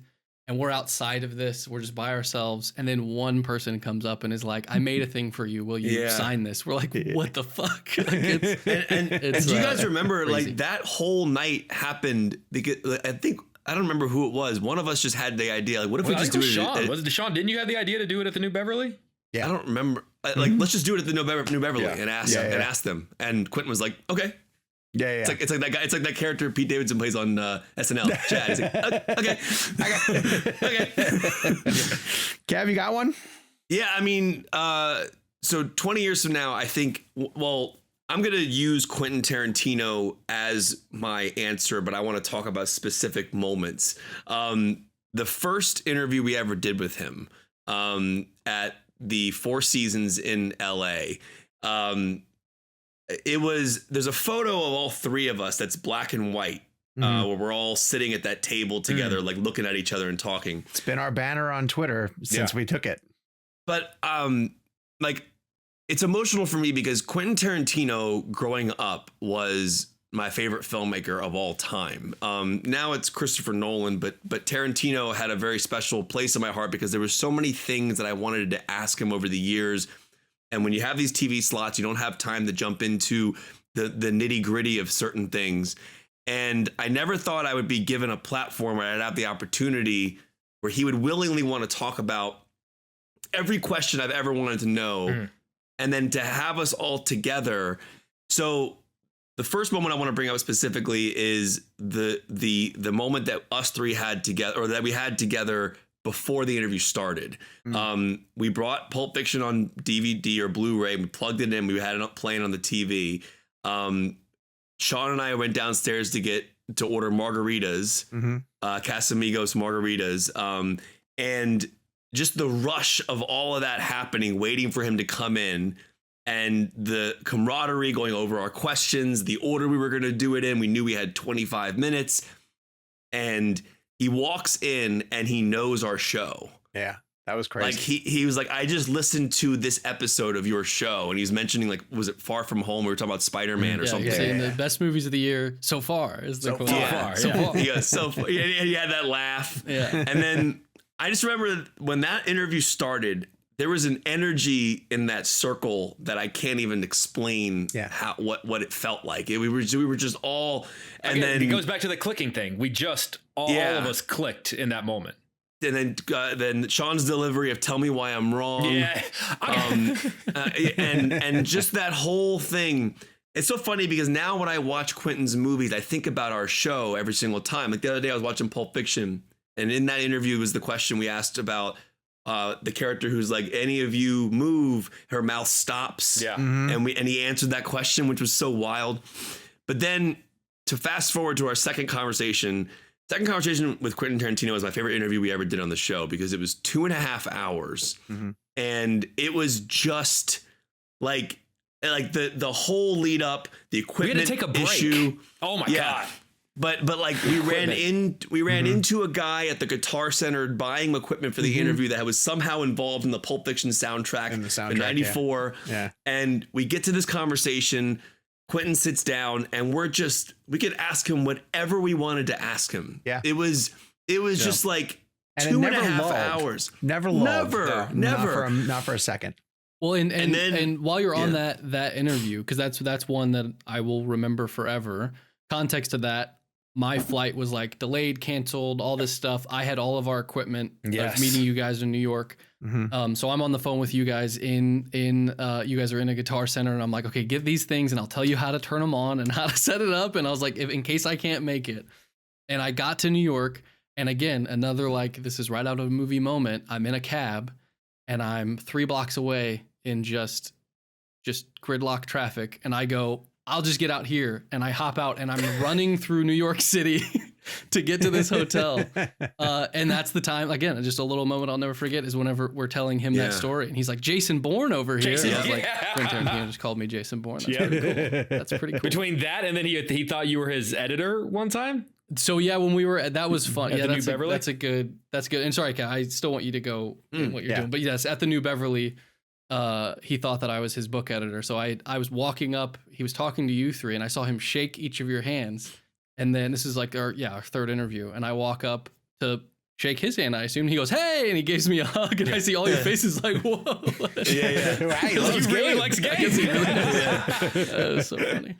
It was surreal. And then obviously the New Beverly, because of the story that Jake shared, it was one of and to add to that, one of the things about that moment, and it's kind of was said by all three of you already, but like there was like we knew we all had each other's backs like at that moment. Like there was no worry or concern that way we weren't going to be able to somehow pull this off. Right. Then obviously, the fourth interview, which was insane because in the same day we went to Kevin Smith's house to watch Clerks 3, and then Kevin, we couldn't get, like, there was an Uber delay. Kevin decided to drive us up to, and I grew up with Mallrats and Pulp Fiction posters in my room. So to have the director of one movie drive us to the director of another person's house. Yeah. And I remember us being in the car. I was in the front seat. You guys were in the back. I could still see the drive. I can still see like pulling up to the gate. And I remember us like going into the theater, like looking around his projection booth together. And like, it was just like, I just remember the, absolutely like, before surreal. you keep, like, I remember the gate being dropped off at the gate and realizing like, there's no blueprint for this moment in life. Yeah, what do you do? Because there was that brief moment of like as Kevin Smith is pulling away and we're standing in front of Quentin's gate. Yeah. There was that like, no one teaches you what to do in this. Like, do we knock? Like, is there a button? Like, do we shake the gate? Like did we press the intercom? Is that what we did? I'm trying to think of what. Yeah, that's. I mean, that's the only way. Some assistant came down to meet us, and knew, and that's basically what happens. Is there's an assistant that comes ahead of the talent. What I want to kind of pause for a minute at this point and just emphasize, like, that's the evolution of the show, right? Crazy. Like, the show started as just some of us getting together to talk movies. And then it became an interview show, right? Against our will necessarily. Like, we argued that we didn't want to do interviews. And then we had so much fun doing interviews. But what it was, we created through, again, lack of planning, but just by nature of who we are. We created this comfortable space, where filmmakers could come and talk about their craft. And what we hear from people in the comments is how much they love listening to filmmakers drop their guard. Whether it's someone like, Zimmer, who legitimately Zimmer loves coming on the show. Show friends. Or Michael Giacchino, who wanted to just show us around his lost space. Props. Lost props. I mean, it's people who immediately connect with the fact that we are huge fans of movies, and that's so to have a day where Kevin Smith invites us over to watch a rough cut of Clerks before driving us to Quentin's house.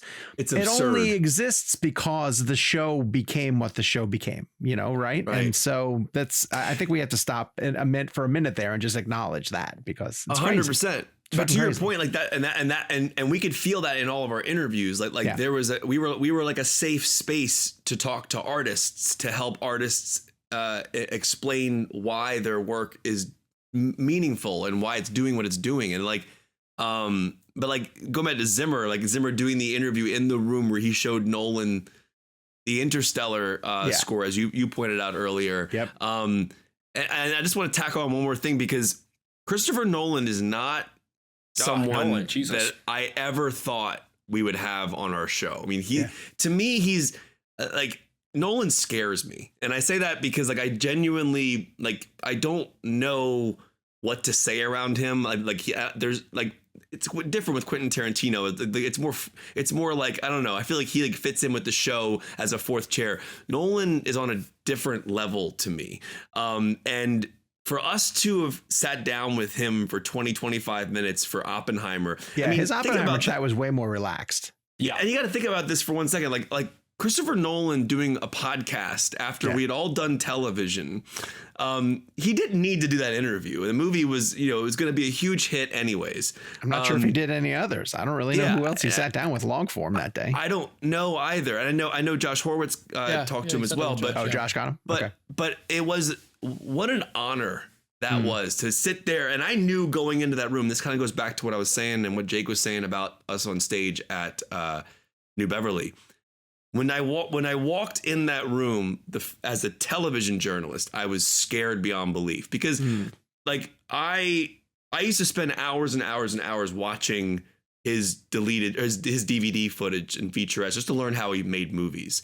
And I was always kind of afraid, and I still am afraid to sit down with him one-on-one, because I don't want to say something stupid. I want him to respect me. But that's on you. You put too much pressure on yourself. It's true, but he's just a dude. He is, but my point I'm making is, like, when I walked in that room with you three guys, like with us three together, I felt like I was unstoppable. Like I could just sit down and I don't have to worry. And then he just started to flow with us like Quentin. Yeah. Like he was laughing and joking and et cetera. And it was a vibe that I can't really articulate, because when I sit down with him for TV, he's always a great interview, and I'm it's a very respectful conversation back and forth. But to have the free flowing conversation of us three with him in conversation rather than interview style back and forth, it just felt different. It humanized Nolan in a way to me that I didn't think I would possibly ever get to a level where we could just joke with the guy. Well, you know what I mean? But see, somewhere along the way, I'm going to argue that we got comfortable enough that we could flex a muscle with some of the talent and let them know that we were going to push back. And some of that is asking Nolan to say Dunkirk, which is insane. Right. Yeah. But like at that point we were like, oh, who cares? Let's just do it. And the other one is Joaquin. I had to bring up Joaquin. Oh, my. And Joaquin for Joker. So this is Joaquin for Joker, who doesn't do press. He doesn't do press. And after the first question, he goes, that's the last question, right? And the fact that we rolled with it, the fact that we were like, yeah, we'll get you out of here on this next one, Joaquin. Don't worry about it. You're almost done. You're almost done, buddy. That's okay. You do, like, to have the balls to do that, right? Like, I don't know very many other people who would have had the confidence, but by that point we had reached a confidence in our abilities as interviewers that we knew, like, we can push back a little bit. We can joke around a little bit, which I think helped us with Ridley whenever we got him. And so, Joaquin turning around, and we quoted this a bazillion times, but him saying, dare I say, this was fun, was like the greatest compliment we could have ever received from anybody. I mean, having the reps from the studio rush in after he left and looking at us go, what the hell just happened? Yeah. He enjoyed that. Why did he enjoy that? How did you make him enjoy an interview? What did you guys do? That's when we were really at our height. That's when I felt like collectively as a team, we were at our height. Yeah. I think that Joaquin Phoenix did 2 interviews total for Napoleon. And we were one of them. Yes. And he was that great is in insane. That. He was great in that, He was great. But also, and then he said, I had so much fun with that, I'll do another. And they ran into the press suite and told everybody in there, you're going to do a roundtable with Joaquin, get your questions together. And they all went in and they did it. And then Joaquin said, no, I don't want to do that anymore. I'm done. That's it. But and then another clicking moment was the first Tom Hanks, because I could still see us walking to there, and we were trying to stay focused on Elvis, but then something happened. I think it was Sean had a layup, and then we just started going down a road of like, we got to ask about everything. Flying Nun did a lot of work for us. Yeah. But I mean, that first Tom Hanks interview was like spectacular, and he was great every time. Like he just was always great. The people that I can't believe the people that came on our show recurringly. It's insane. Like it's absolutely insane. Like it actually is insane if you actually think about it. An opportunity to talk about the folks at home who, I mean, some have been listening to us for as long as we've been doing this, which is crazy. Sure. But I will never forget the first time we got to actually interact with these wonderful humans, which is our Chicago meetup, our first meetup we ever did. Yeah. I mean, everyone was great. We got to, we went to a little bar and there was... That's where Sean became Red Hulk. Yes. Kev shared that image the other day. That was a Kill Bill argument. Everything about that night was so much fun because we left that just glowing, because it was the first time we ever got to really, really interact with people and see them like enjoy what we're doing and talking to us and asking us questions as if we're, the director in this situation. Mm-hmm. But of course, afterwards, we decided we wanted to have dinner afterwards.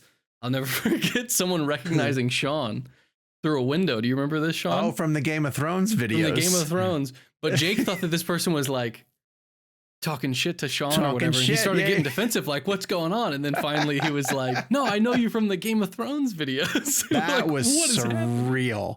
Walking down a random street in Chicago and having a guy knock on the glass of the restaurant and point at me, and then Jake throwing into defensive mode, just like you said, of like, what are you talking smack? Something like that. And he's like, no.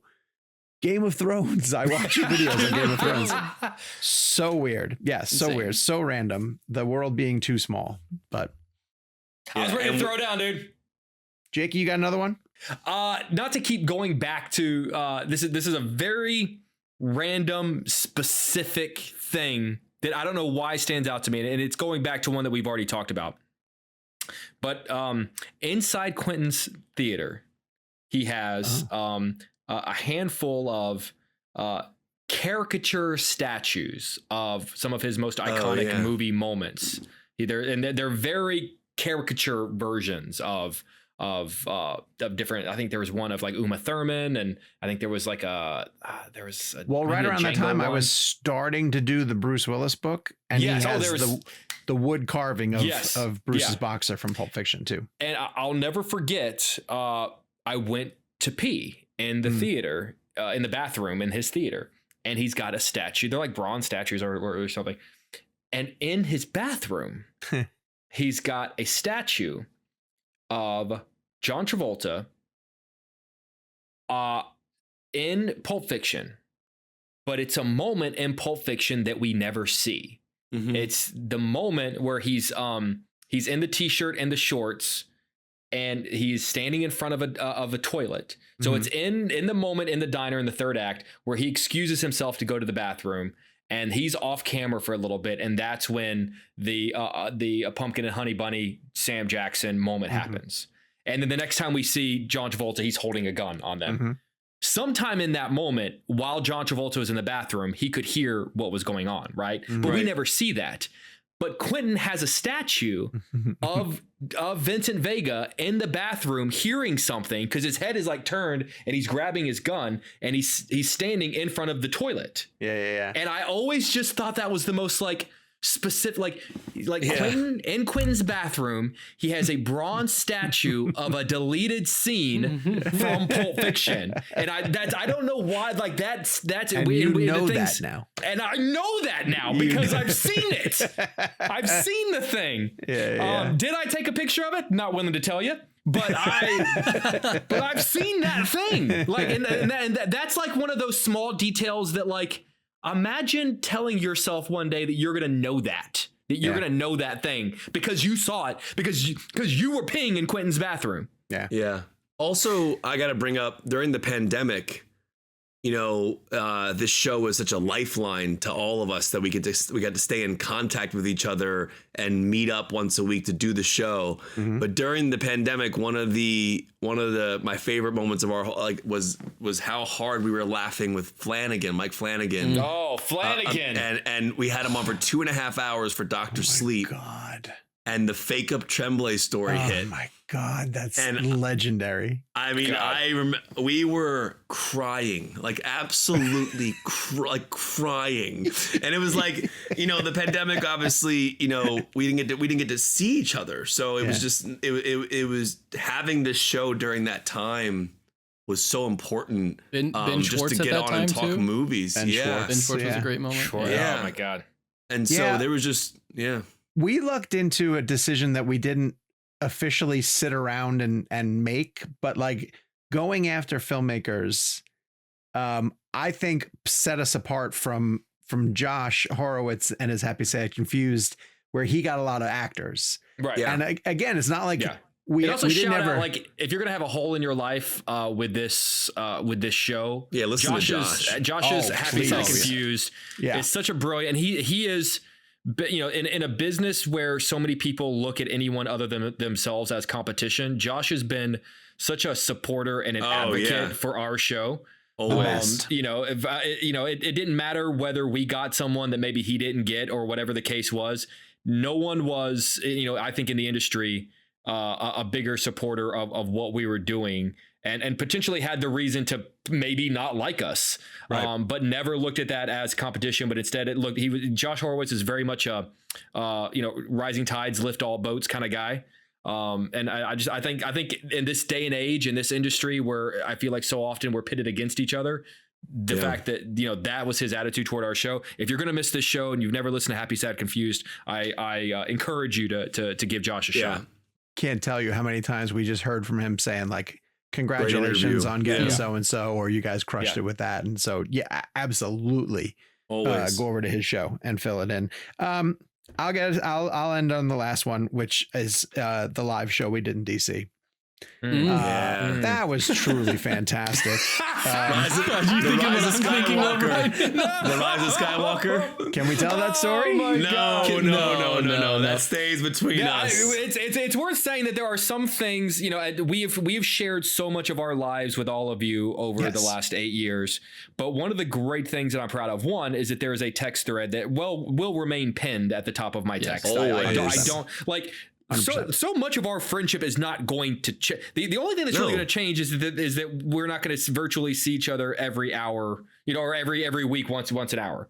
And now once a week we'll have filmmakers join the thread for like 45 minutes. And exactly. Right. Our thread is called ReelBlend Brothers. Yeah. I appreciate that there are stories that, and then nothing bad. So don't let your imagination run wild. It's just funny. But there are stories and there are jokes that belong to the four of us. And I kind of like that because in a business where we put so much of ourselves out there, whether it's this podcast or by social media obligations through all of our jobs. So we've lived a huge portion of our lives in front of a camera, which sounds crazy to say, but I do think it's true.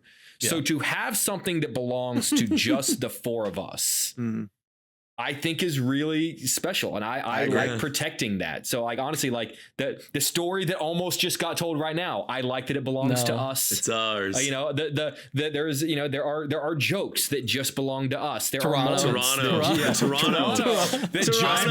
that just belongs to us, and I like that. I'm not sure that I don't know which one I've laughed harder at. It's a tie. It's the Richard Dreyfuss joke. I was gonna bring that up. It's the Dreyfuss joke, or it's sitting on the bench outside the Rise of Skywalker screening. Yeah. It's one of the two. I was gonna say the reactions with the reactions. One of the things I'm most proud of is helping Jake prepare for his Richard Dreyfuss interview. Tremendous. But what I'll say then too, as a way again of thanking you guys, is that in an industry and a business which we have acknowledged multiple times is very, very strange. You know, it's insular. There's not a lot of people who can relate to what we do. We kind of all turn to each other to share our stories because not a lot of other people will understand them. When we have issues, we bitch to each other because again, it's the first world problems a lot of times, but it's things that genuinely concern us or genuinely affect us. But one of the things that this show gave me that I can't put a value on is that anytime I showed up someplace, people in the film industry, you know, would say to me like, "Where are your boys? You know, where are the ReelBlend guys?" And or you know, you'd be at a junket and the studio, like people from a major film studio would be like, ReelBlend, where's ReelBlend? You know, ReelBlend, let's go. Come on, we got to bring you up to Nolan. We got to, you know, we're going to get you in with Joaquin. And I would look around and just be like, I remember the early days of, you know, fighting for opportunities and to feel like we had created something that the industry paid attention to for a short amount of time is a badge of honor that I'll never forget. So it's absolutely crazy. It really, I mean, seeing our names on junket sheets. Yeah. Like the schedule that day for Christopher Nolan, ReelBlend, 25 minutes. Yeah. Or, wild. You know, getting an email from Quentin's people saying he's going to host a book signing and he wants you guys to host it. Yeah. It's like, hey, what about when we got letters from Tom Hanks? Framed on my wall. Tom Hanks did our show for the first time and then sent us all typewritten letters. Insane. I'd also like to just end by saying that, you know, we also have so many like wild and crazy stories, you know, by nature of the opportunities that were given to us through this job. But, you know, as anyone can attest, you know, we've been doing this show for almost 8 years now. Like 8 years is a lot of life to lead. Yeah. And, you know, we sort of, I joked earlier in the show about like, you know, we do have lives and in the course of 8 years, we've all experienced through our personal lives, some really great things and some really difficult things. Yeah. And so I want to thank you guys because so many of my own life moments were, that I remember you most fondly for, that I'm so grateful that you were a part of, have absolutely, respectfully, nothing to do with this show. Yeah. Right. Have nothing to do with celebrities. I survived some of the most difficult moments in my life because I had you guys. Yeah. Some of the greatest moments in my life were made better because I knew the moment that they ended that I had to tell you guys about it. And you know, it's I don't want to say easy. Easy is the wrong word, but it's easy to have, you know, like to champion sort of the moments that on the surface that everyone knows about. But like all four of us over 8 years have lived lives. That's almost a decade of our lives, you know, like almost a quarter of my life belongs to this show. Yeah. And so I got through this period of my life because of my friendship with you guys. And to me, that's the core of this thing. Like everything else is confetti. Like everything else is a bonus. But to create the bond with you guys, like I said, I don't really see that much changing. No, that's the crazy part. Like we're still gonna be on our thread. Yeah. I was to say if anything, it's gonna be there's just going to be more of it because we're not going to have an hour every week. Because so many times I'll think of something I want to. I mean, we text constantly, so anytime I think of something, we're probably shooting it, to each other in the moment. But so many times it's like, oh, I can't wait to talk to you about it on the show. Yeah. And now that's it's just we don't have to save it anymore. Yeah. And now we're gonna get out of movies and text each other like about every movie we see. But Jake's 100% right. Like it is crazy to think about. It's been almost a decade, and you're right about biggest ups and downs of my life happened within that 8 years of time for sure. Like it is crazy to think about like the things we've all gone through in 8 years. Yeah. And one of the worst things that I think we could have done is drag the show out. You know, there is something to be said about going out on top, on top, near the middle. Going out somewhere near the middle. So I part of me feels a little bit guilty because I'm the one sort of, I'm the catalyst of this because I'm leaving.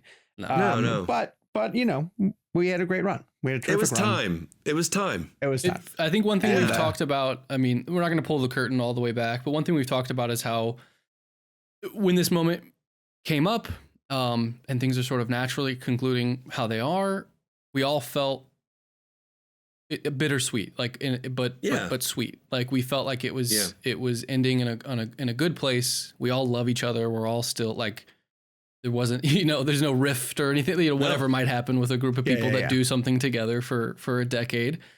And most importantly, I think for Sean, it's an even number. 340 episodes. Thank God. Oh my God, Gabe. Thank you, God. I mean, honestly, I saw it. I knew it. Sean's new job. Are we all going to refer to it as Yoko? So since it's the reason that we're all breaking up. Yes. Clever. But also the idea of it ending on an awards episode. Exactly. Wild to me. And that's completely coincidental in terms of timing. What's happening with Sean? Like that is you can't write that ending better. Right. And also like behind the scenes, our show has gone through so many changes. We have 4 different schedules. There have been times where we were worried we weren't even be able to do a show once a week because of all of our different schedules and timing. So there were moments where the show could have come to an end even sooner than this. And we pushed through all that. We've had conversations. Is it time to stop? Because it's we're all really busy and we still made it work. We were like, no, we still want to keep doing this. So listen, collectively, we all want to thank you guys as well, too. If you've made it this far, you are a true blender. Listening to all these stories, probably some you've heard before. We're sorry that it's ending. We are not sorry that it happened. Follow us on social media at Jake's Takes, at Kevin McCarthy TV, at Sean_O'Connell, at Gabe Kovac. And the show will still be at ReelBlend, I guess. Gabe, you can weigh in there once in a while if you want to. I just start unhinged tweets. By the time you guys get this episode, again, if you've made it this far, I will be at my next adventure. But I am going to be in the comments down below, and I will gladly answer any questions that you guys have in the comments. So chime in or hit these guys up as well, too, on social and tell them what the show meant to you. We all want to hear that from you guys. So. And we'll try to figure something out, like when we're all in the same. I mean, Sean and Jake and I are probably going to be in the same place for sure, more times than not. So if that happens, and obviously we'll coordinate with Sean with his new situation and everything. But we should be able to still do meetups and hang out and say hi to everybody. And you can still tweet us and Instagram us, and what. I mean, the show still continues for me on our thread. It's still the show. Like I don't. That's why it's like it doesn't feel like I'm not sad. I'm just It's a funny thing where like I feel like I'm like in my feels now because of this conversation, but like. How long is it going to take the moment that we get off this soon for us? I was going to say, like Kevin's going to see The Monkey tonight, and 100%. Kevin will get out and text us about the mic. Yes. Oh yeah, it is strange. Like it's not like we're signing off and never going to talk to each other ever cutting again. The audience out. That's all.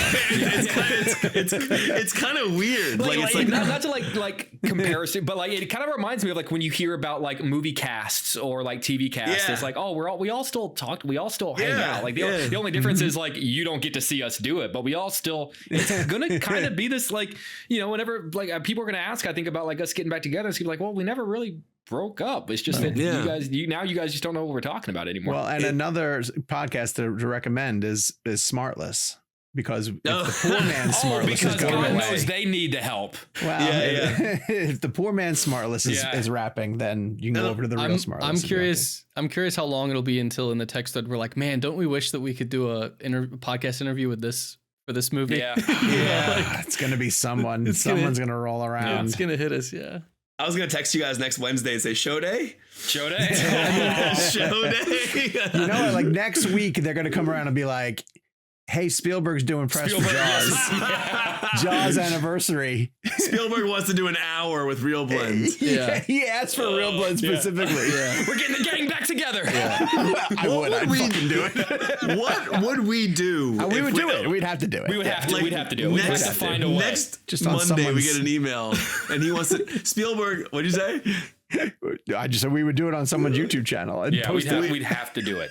Oh my gosh. Watch that actually happen too. Like Spielberg somehow finds our show. Kev, take us out with the way that we've gone out so many times. I think we should all say it in unison. Yeah? 3, 2, 1. 3, 2, 1, and then on after go, we'll say it. 3, 2, 1, go, and then we say it? Yeah. Can you tell we've been doing this for 8 years? This is not going to work. This is going to bomb. Should we get rid of the go? Hey, get rid of the go. Jesus, oh my God. Commit to the bit. 3, 2, 1. Dunkirk! Larry Crown.